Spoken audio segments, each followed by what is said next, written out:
السلام عليكم ورحمة الله وبركاته. رجعت لكم فيديو جديد. مرحبا. غزل معي كالعادة. نزولا عند رغبة الجميع قررنا نعمل عدس اليوم. ماما، نعم. جميعا مين؟ انت اللي قررتي مش احنا. ماما احنا بدنا بسات الطانة.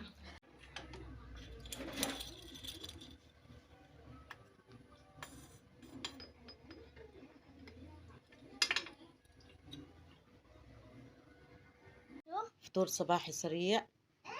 في حدا باكل نقانق مع لبن غزال؟ بحبه.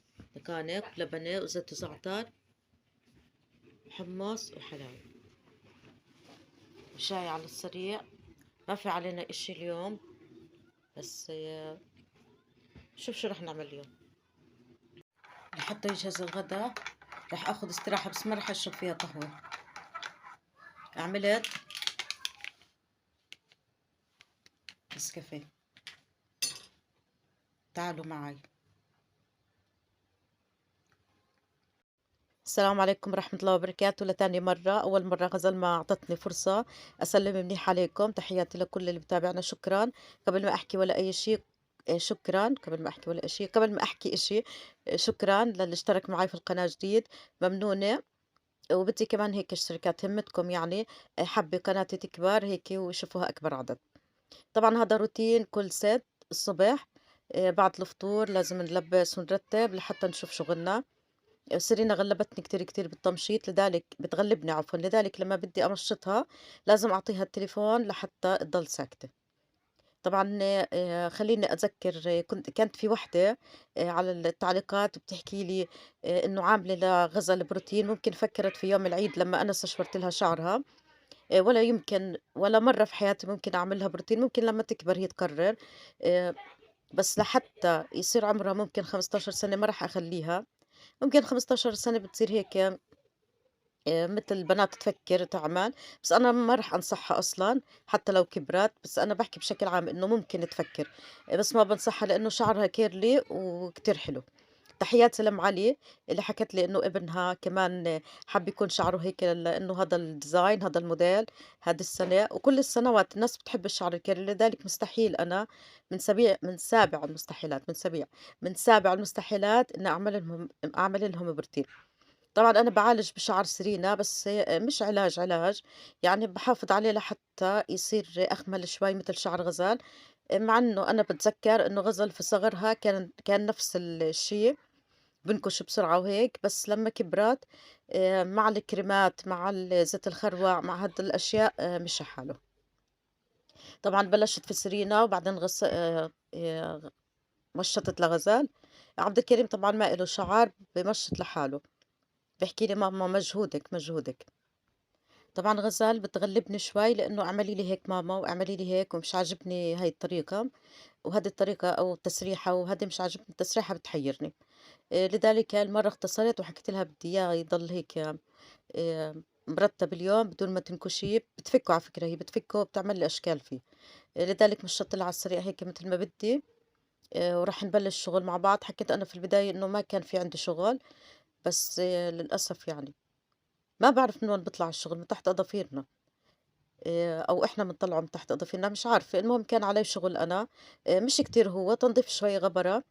لو تنتبهوا أنتم على الطاولة اللي عندي هذا يعني أنا تركتها بس يومين وإحنا فوق، كنا ننضف هون ونكنس، بس لمّا باترك يوم أو يومين خلص المنطقة كلها بتتغبر. لذلك اليوم كان كلّياته تقريبًا عندي مسح غبرة.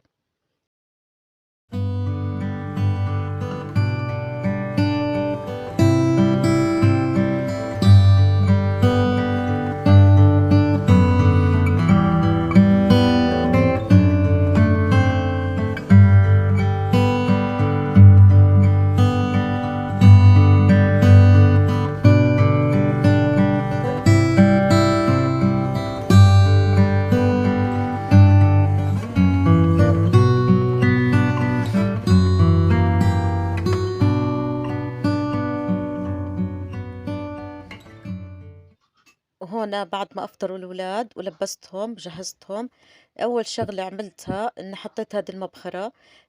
كنت أنا في العادة طبعا بستخدم المبخرة العادية اللي بتعرفوها اللي هي على فحم.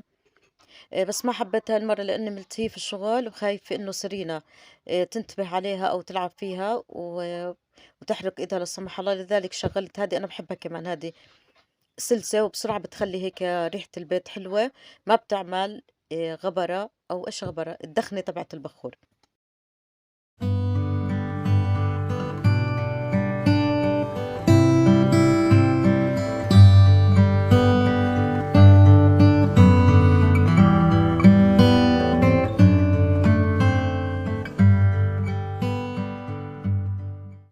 وأخدت هدول كمان في طريقي. أنا كنت عاملتهم في العيد بس متل ما حكيت لكم، بس على فكرة على العيد اشتغلتهم، بعد هيك ما نضّفتهم بالمرّة ما صُبتهم، وجيت لقيتهم عن جد مغبّرين، مغبّرين، وأنا باطلّع عليهم دايمًا بيكون فيهم بريق طبعًا من الضو من الأضوية اللي فوق. بس وأنا باطلّع عليهم مش شايفة لهم لون أصلًا. أنا هدول التعليقات الصغيرة كان بضل فيهم لمعة. بس باطلّع عليهم كنت الصبح ما فيهم ولا لمعة ولا أي شي، لذلك حكيت بدي أنضّفهم. طبعًا شوي معطّر، عفوًا مش معطّر، ملمّع للكزاز، بيرجعوا متل ما كانوا وأحسن.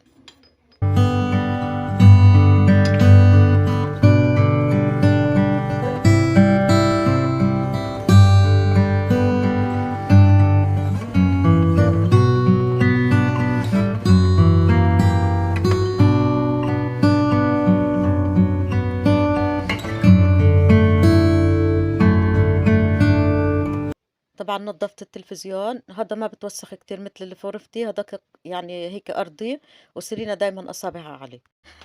جعبة سلطانة ماما خلص مسكنا بليز. سلطة التونة. ماما انت اللي قررتي مش احنا. طيب ماما زيت العدس ماله يعني الجو هيك يعني محتاج عدس. رغبة طبعًا الجميع، العدس طب احكي نضيف. رغبتك لحالك. خلص رغبتي احنا لحالي، مالنا. تعالي هيك استني نطفي هذاك بعدين نعمل. طبعًا متل ما ورجيتكم هون حلينا مشكلة مع غزال، بدها سلطة التونة، وفي عندنا حبيبتي كوسة وفي مين عندنا حكى دوالي. ساعة الطونة؟ أنتِ. انت. رح نعمل عدس. شوفوا العدس نضيف طبعًا. أنا ما بانقّي، هو بيجي هيك كتير نضيف يعني معلب وكتير نضيف، لذلك كتير. رح نعمل هيك عدس اليوم وصرنا عند بديش رغبتي. ننقيه. لا، لأ نضيف ماما بس بدي أغسله. استراحة. رح أدوّر في التلفزيون على اليوتيوب على أشياء هيك أغيّر فيها غرفة النوم، يعني أفكار حلوة. في ست هون أنا متابعها ما شاء الله عنها، أجنبية بتعمل أشياء غريبة، أشياء رهيبة، أشياء غير خارجة عن المألوف، في الورق وفي الكرتون وفي الفازات القديمة وهيك إشي.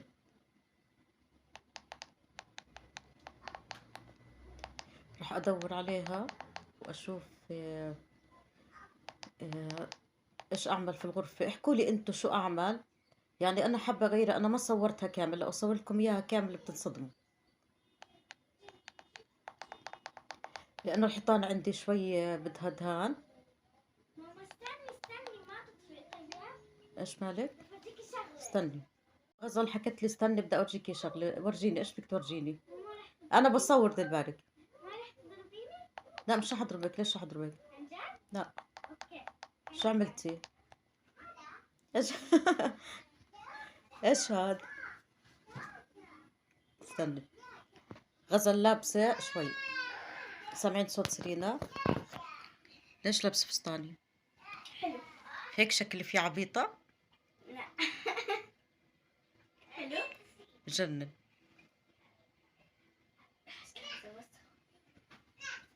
راح البس فستان تاني. لأ ليه؟ البسي أوعيكي وعيك احلى. دخيلك. البس فستان العيد تبعي.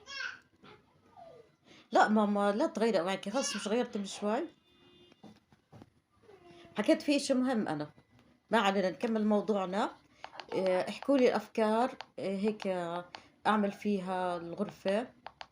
دهان هيك. لا دهان ممكن أنا أعمل بس أبيض. بس بدي أعمل ديكورات، ديكور هيك حلو. بس لسه مش مفكرة في بشي، وما بدي إشي يكلفني كتير كتير. بدي إشي هيك يكون تكلفته قليلة و... ويطلع حلو كمان بنفس الوقت. وصيت على فكرة على شوية أشياء هيك بس يوصلوني، وصّلتهم أونلاين، بس يوصلوني راح أورجيكم إياهم بإذن رب العالمين. وأنتم من عندكم هيك احكوا لي، أعطوني أفكار، أعطوني أفكار. راح أعمل بصلة عشان اللهم صل على سيدنا محمد، عشان العدس. تقريبا صار بده يجهز.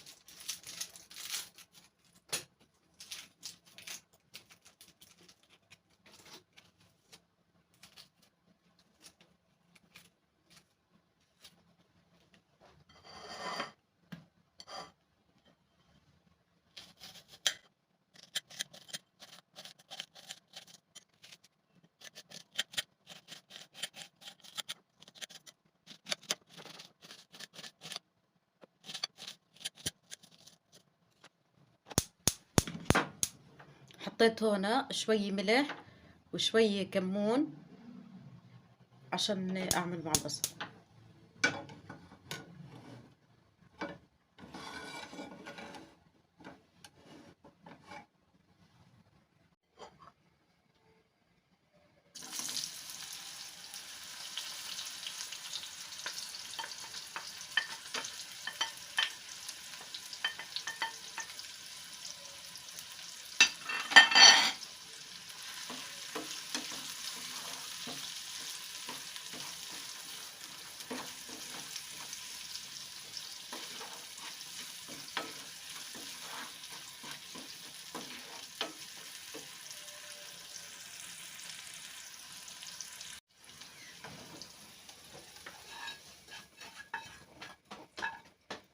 وهيك أجهز الأكل.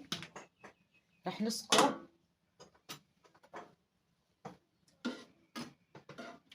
بسم الله الرحمن الرحيم. لا أنا راح أخذ الطنجرة، ليش راح أحط في هذا؟ راح يغلبني. سيرينا إيش بتعملي؟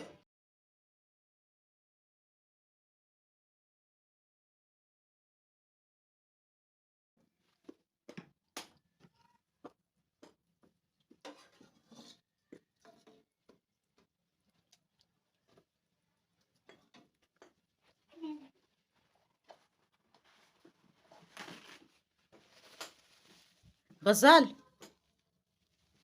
يلا تعالوا خذوا مني. وأنا عبد الكريم راح نعمل ليمون صحي.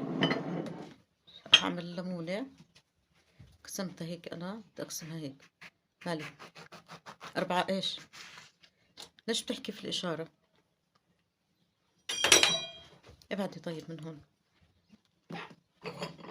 يا ساتر. احنا 4 مش 5. إحنا 4 مش 5. بابا بيجي المغرب لسه مش طب يلا المغرب. امسكي. وهم هنا أولادي برتبوا الطاولة.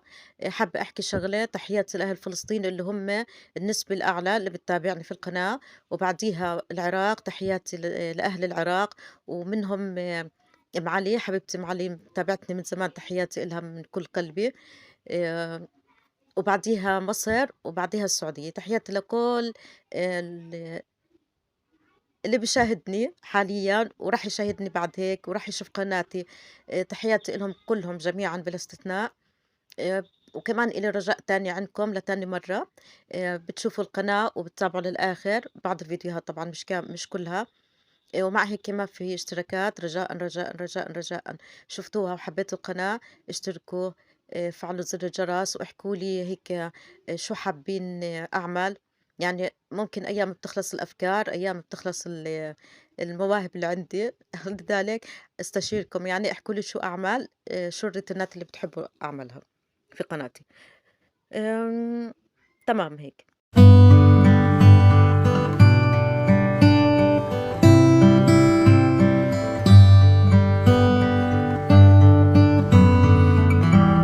وهيك اتغدينا الحمد لله. طبعا أولادي بحبوا أي شي بعمله. طبعا هم اعترضوا اليوم ليش عدس، طبعا مش يعني إنهم ما بحبوا أو آه، ما بيعجبهم إشي ما بكلوا، لا بالعكس، باكلوا أي إشي لحدا يترجمها، بصير يحكي ولادي بتبطروا على النعمة لا سمح الله. لا أكيد ولا مرة بكونوا هيك. بس طبعا كانوا حاطين في بالهم إنهم يعملوا سلطة تونة، بس أنا ما خليتهم اليوم، حكيت بعمل عدس. الجو هيك جاي على الشتوية مثل ما بحكوا. وهيك بنكون وصلنا لآخر الفيديو، رتّبنا الطاولة ورجعنا كل شي مكانه وطلعنا فوق كمان لإنه آآ تحت هيك حاسة مش عارفة حاسة فوق هيك أنا في هذا الجو بكون أحسن، وكنت لمّيتهم عندي لحتى ما يوسخوا لي الدنيا، وإذا إجا عندنا ضيف ما يكركبوا لي تحت، لذلك رح ننهي الفيديو وإن شاء الله بنشوفكم على خير.